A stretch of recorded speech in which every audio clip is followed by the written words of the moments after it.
Hey everyone, welcome back to the Hardware News Recap of the Week. We are back, and in this episode, we'll be talking about Linux gaining more market share in the desktop market, continuing on the trend of Linux being in the news lately for the desktop DIY and enthusiast scene.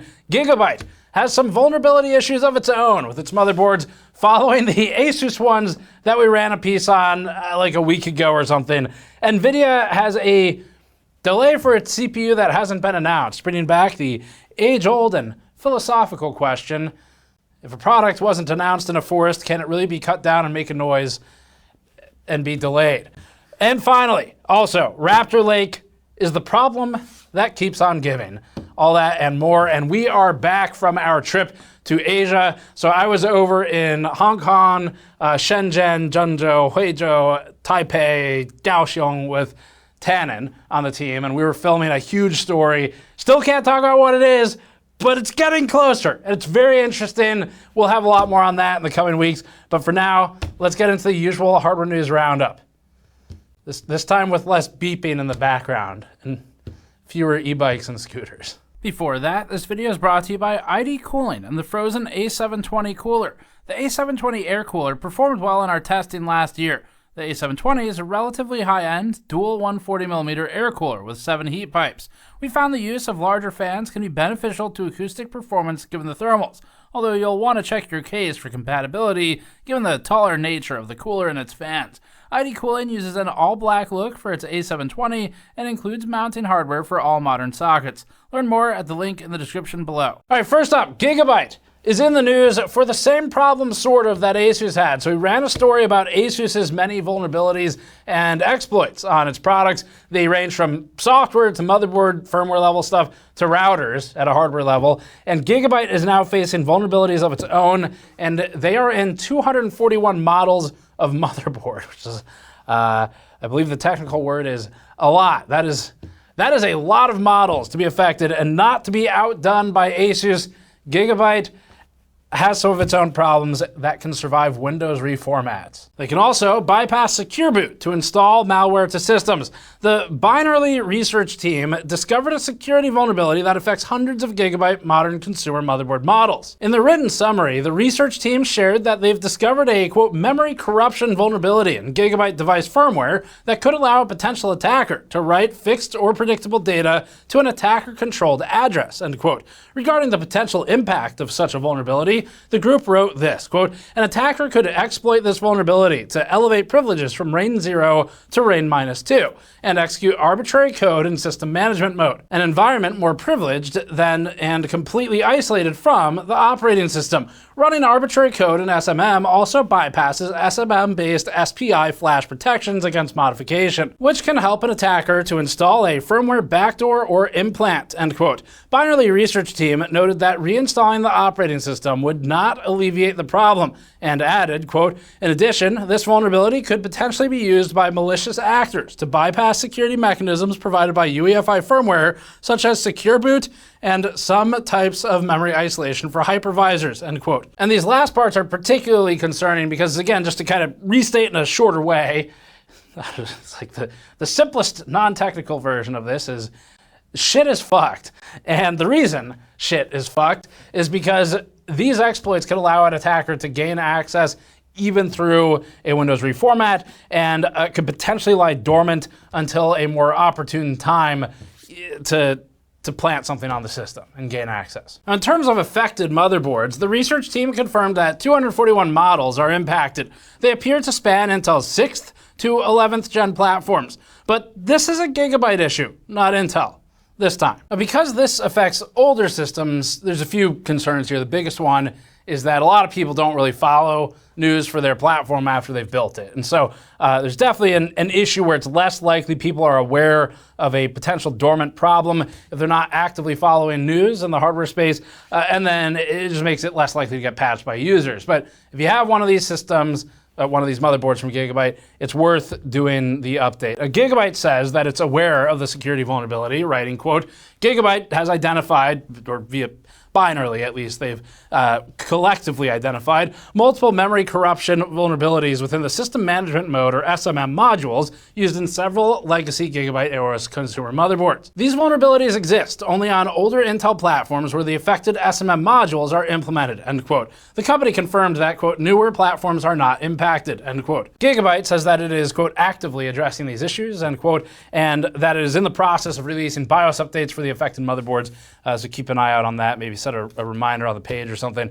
Linux up next. So according to StatCounter, a tool for analyzing web traffic statistics and user software and hardware combinations to access websites, Linux desktop operating systems have recently gained a new high in market share for desktop OS usage, and it has surpassed over 5% OS market share in the US on desktops, and this is as detected in web traffic analysis. Specifically, the web traffic analysis site reported that Linux adoption increased to 5.04% in June, which is unprecedented, they say. This is separate from Linux market share in server and mobile phone deployments, both of which are far higher. As an example, according to Wikipedia and the top 500 list of supercomputers, Linux already has 100% market share among those top 500 supercomputers, and with global server usage, including web servers, it's at about 63%. For desktop, Microsoft Windows is still way in front at its own, 63%. Apple desktop operating systems, including OS X and Mac OS, take up 24% collectively, depending on which month you look at. Linux's market share increase is most likely due to a combination of factors. The first one is, well, it's complicated, but see if you can follow the logic here. Windows sucks. I guess it wasn't really that complicated, but it's just kind of awful. It's really only gotten worse. I don't know when we want to set the high water mark on that one. If it's Windows 7 feels like kind of the most recent, less suck version of Windows, but it's really only gone downhill in the last year. Recall is absolutely terrifying.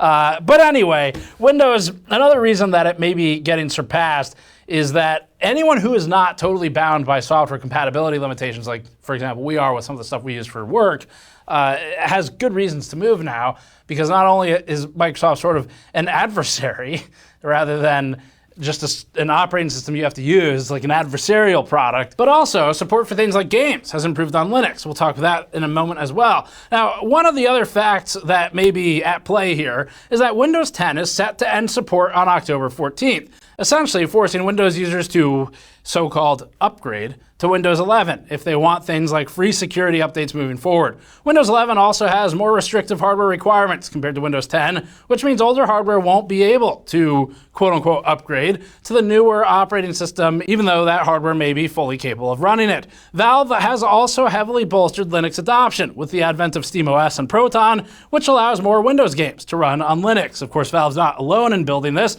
but they've helped to push it along. We bring this up pretty regularly just because it's so cool, but we've repeatedly seen in testing that some games run better on Linux than they do on Windows, especially with frame time pacing. Up next, NVIDIA's rumored N1X ARM-based CPU that it's building in collaboration with MediaTek is rumored to be pushed back from the previous rumors. So this is one of those, it's, as in the intro, can the product really be delayed if it was never announced? I don't know. I mean, I just read the news. Not like a big philosophical thinker type of guy. The answer is yes. It can still be delayed. And the tree does make a noise when it falls in the unannounced forest. Early rumors of the CPU indicated a potential launch, or at least a formal unveil, sometime this year. Now, rumors are stating a Q1 release for 2026. And we're here to ask the tough questions, like, who are these so-called rumors? And why are they so indecisive? A couple weeks ago, Semi-Accurate reported that NVIDIA is claiming its newest delays are caused by Microsoft. Back in April, the publication posted that NVIDIA was facing design or chip-level issues with its N1X. Between Digitimes, Semi-Accurate, and Tom's Hardware, there are now numerous reports citing a combination of weakening consumer demand for notebooks, Microsoft's delays for its Windows roadmap, and chip-level defects that have at various points both needed and not needed a respin of the silicon. It's like Schrodinger's leather jacket. As long as you Don't put the jacket on. It is both everybody else's fault and nobody's fault at all. If NVIDIA is attempting to line up its N1X with a major Windows release, it may be attempting to align its CPU launch with Microsoft's roadmap, which would work for that point. The Tom's report also brought our attention to Google's V7e AI, which Google and MediaTek are apparently cooperatively developing as a processing solution for so-called AI workloads. So as sort of a side note on this story, it's interesting that MediaTek is potentially becoming a major, or at least more important player in this space. MediaTek, if you don't know, already develops a lot of hardware for monitors. So they're out there, but this is a new direction for them. Up next, Mozilla. Intel still isn't out of the woods yet for its 13... We got a lot of tree analogies this time, so I have to dial that back. This is kind of like, this is way beyond the threshold of tree analogies. We have a style guide and it's got like a limit for how many of each type of analogy, and I'm gonna have to talk to Jimmy about that. We'll make sure the style guide is refined. My deepest apologies. This is an unacceptable amount of tree analogies. The apple doesn't fall far from the tree. Okay, that last one, I'm sorry. For Intel's 13th and 14th gen stability issues, because a Mozilla engineer is asserting that Intel Raptor Lake CPUs are so unstable due to temperature sensitivity that crash reports are scaling with heat waves. On Mastodon, Mozilla staff platform engineer Gabriel Svelto posted, quote, "If you have an Intel Raptor Lake system and you're in the northern hemisphere, chances are that your machine is crashing more often because of the summer heat. I know because I can literally see which EU countries have been affected by heat waves by looking at the locales of Firefox crash reports coming from Raptor Lake systems," end quote. Now, you see, where the Mozilla engineer's gone wrong here is that this is actually a feature. This is part of Intel's new weather predictability algorithm where the computer turns off if it gets too hot. Okay, that's just sort of what they do, but it's a feature. It's intentional.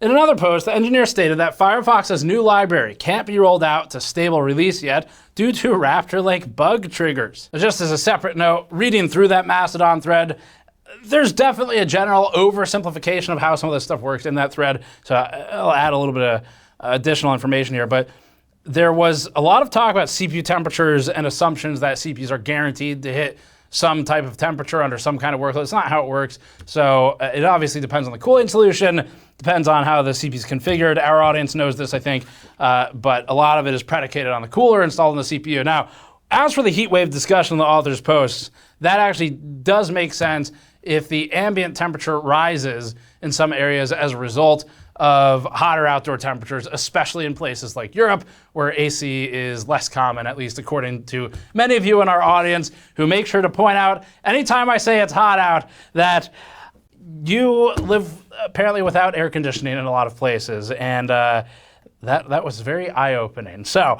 anyway, point being, the cooler matters a lot, but even still, higher ambient could absolutely contribute to system shutdowns. If you're on that borderline, you're at like 91 normally and you hit 95C on the CPU or something, could absolutely cause problems. The platform engineer added some interesting stuff. Quote, Raptor Lake systems have known timing and voltage issues that get worse with temperature. Things are so bad at this time that we had to disable a bot that was filing crash reports automatically because it was almost only finding crashes from people with affected systems, end quote.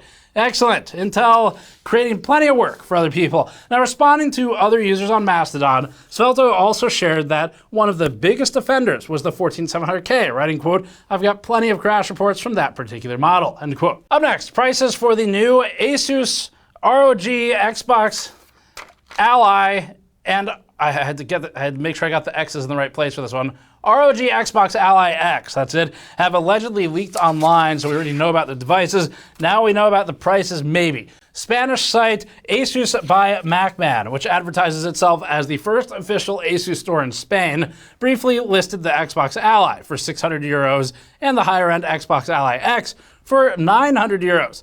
That's roughly $695 and $1,040 respectively. Considering that Microsoft has historically, at least by reports, sold its consoles at a loss out of the gate in order to encourage adoption because they'll make the money back in licensing fees for video games later, this is, well, you'd call it high. I mean, $1,040 for the Ally X, it should be DOA at that price. That is an insane amount of money to pay for that kind of handheld. but we'll see if it holds. It's possible that these are placeholder prices. For reference though, the ASUS ROG Ally with the Z1 Extreme SoC currently costs $650. The Steam Deck starts at $400, and the Nintendo Switch 2 costs $450. Now that means you could purchase a Nintendo Switch 2, a Steam Deck, and roughly 133 Costco hot dogs and sodas with the leftover change for the price of one Xbox DOA edition. And we're not even going to talk about Costco bagels because, once again, there is a very decent chance that I am banned from entering Costco because of the bagel incident. We're not going to talk about that. Not until the statute of limitations on Costco bagel incidents has passed. It's probably pretty long. $1,000 for handhelds, of course, is all part of Microsoft's 4D chess plan, which involves buying game studios for billions of dollars only to shutter them, and then partnering with AMD in a multi-year partnership to build next-generation consoles only to then say that your fridge was an Xbox the entire time. Assuming the leaked prices are true and not just placeholders, that would represent a $300 price difference between the two Xbox Ally SKUs. In terms of spec differences, the base ROG Xbox Ally comes with 16 gigabytes of memory, 512 gigabytes of storage, AMD's Ryzen Z2A chip, and a 60 watt-hour battery. The more expensive ROG Xbox Ally X, on the other hand, comes with 24 gigabytes of memory, 1 terabyte of storage, AMD's Ryzen Z2 Extreme SoC, and an 80 watt-hour battery. And it uses extra ink for the other X on the box. That's probably where most of the price comes from, actually. Up next, for our next story, we are combining two smaller stories into one for our new segment called Companies Don't Know What They're Doing. And in this segment, we're going to start with Microsoft because Microsoft never disappoints to disappoint. After Microsoft laid off roughly 9,000 employees, Mike Mastel, who is the principal development lead for Xbox graphics, took to LinkedIn, which Microsoft also owns, to share an image that reads, quote, "Xbox graphics is hiring," end quote. Now, there are a lot of problems here. First of all, we're sure Microsoft had a lot of talented artists at the company who could have been used before laying them off. Maybe even to make this graphic while they were being kicked out of the building. Second, the image is AI slop. The image in the post, which has since been removed, had the monitor facing backwards with the text away from the user. That's right, this is the attention to detail you can expect for the Microsoft Xbox team for its internal hiring practices. It's really not reassuring. The fact that the principal development lead for Xbox graphics couldn't pick up on this monitor with the text on the wrong side of the screen is, well, I think you'd call it bad. And it really highlights how readily these massive mega corporations will race to use AI to replace people and then realize actually they kind of still need the people. This follows last week's story of executives encouraging laid-off workers to ask ChatGPT to reassure them that they aren't imposters in what is possibly one of the most dystopian glimpses of our future to date. Finally, for our second quick story in our new Companies Don't Know What They're Doing segment, the BBC doesn't know what it's doing either because they had a segment looking at retro video games, and the publication showed an older Super Mario Bros. NES cartridge inserted into the cartridge slot of a Super Nintendo console. Following this, the UK games industry representative who joined for the piece distanced himself from the issue. I would just like to point out that it is always amusing when there's two parties talking about video games and one of them is like, I need to distance myself from this. This is a political nightmare for my career. What if people think that I think that cartridge goes in that slot? It could end the political reign of the UK games industry representatives. But also at the same time, I get it because that is, it was pretty dumb for them to, it's like they didn't even try turning it on. All right, Oblivion Remastered in the news again, not for good things this time. A few months ago, we reported on the launch of Oblivion Remastered. The title reportedly became the, quote, third best-selling game of 2025 in the US, end quote, after just its first week. And it was shadow dropped, which is pretty cool. But roughly 3 months post-launch, Virtuos is laying off 7% of its workforce at hundreds of employees, shadow dropping them as well, as reported by Origami's co-founder. This has since been confirmed by the company itself in a blog post with Virtuos writing, quote, approximately 7% of Virtuos's global workforce was affected. Interesting use of passive voice there. They were affected. It's unfortunate that this had happened to them, and there was nothing that could have been done about it. They also said, quote, primarily in teams facing lower occupancy and slower demand due to structural shifts in the industry. This includes about 200 roles in Asia and 70 in Europe, including fewer than 10 in France, where the core team working on Oblivion Remastered is located, end quote. The developer is headquartered in Singapore, but reportedly had 25 offices across Asia, Europe, and North America. The news outlet Origami's co-founder, Andre, wrote on Blue Sky, quote, Virtuos is said to have made a huge effort on Oblivion with a policy of over-quality relative to the budget and a contract without royalties, without bonuses indexed to the game's success. The result, teams put to the test for a purely showcase game doomed to see its profitability, end quote. He added, quote, in February at the end of Oblivion's development, the company announced a freeze on raises and a reduction in bonuses at the group level. Management was then questioned about the risk of layoffs following these measures, but wanted to be reassuring, end quote. As a result, Andre writes that a strike, quote, is currently taking place, end quote, at one of the Virtuos offices. Aside from Oblivion Remastered, the company is currently working on the Metal Gear Solid 3 remake and Cyberpunk 2077. And at their current rate, they might even get a couple more remasters in after that before there's no one left. Up next, updated Commodore 64's return. It's being crowdfunded this time. So a new Commodore 64 project is on the way. This one is officially licensed, and there have been Commodore 64 remakes in the past, but this one, the Commodore 64 Ultimate, is advertised as, quote, a faithful recreation of the original motherboard on FPGA hardware, end quote, and it will supposedly work, quote, with dusty old cartridges, CRT TVs, data sets, or disk drives, end quote. The crowdfunding campaign says that it will play over 10,000 original games, but with more RAM and a 48 megahertz turbo mode. Other modern amenities include HDMI and USB support and Wi-Fi game transfer. The device officially uses the Commodore name as well. The crowdfunding campaign says that the Commodore 64 Ultimate will be launching around October to November. It's listed at $350, but it's currently up for pre-order at $300. Up last, for our next story, we're looking at a bunch of specially themed 50 series GPUs. First up is ASUS's ROG Astral GeForce RTX 5080. Oh god, you guys are gonna kill me in the audience. Is it Hatsune Miku edition card, which we'd say fits into the waifu genre of GPUs. I hope I pronounced that at least somewhat correct, because honestly, the anime fandom part of the audience is far more terrifying than NVIDIA could ever be. Anyway, aesthetically, the card shroud features Miku's blue-green color scheme with pinkish-purple streaks. The back of the card features an illustration of the character, along with an image of what we think is ASUS's 7 character. In addition to 3 fans on the front, there's also the 4th fan on the back like the other Astral cards. ASUS also revealed a bunch of other Miku-themed hardware, including motherboard, AIO cooler, case, and power supply products. But we'll move on to the next themed card instead, which is MSI's Gaming Duke RTX 5070 3X White. Now, instead of being the obvious Duke Nukem themed, this is instead going in a more minimalist direction. The card is essentially just all white. Not to be outdone, NVIDIA recently revealed a cyberpunk-themed Founders Edition 5090, which it's giving away as part of its GeForce Summer of RTX campaign. That's right, in case it's not hot enough in your house, now you can burn your video card power cable as well. This follows a custom Superman RTX 5090 that was hand-painted by DC Comics president Jim Lee to commemorate the recent Superman movie.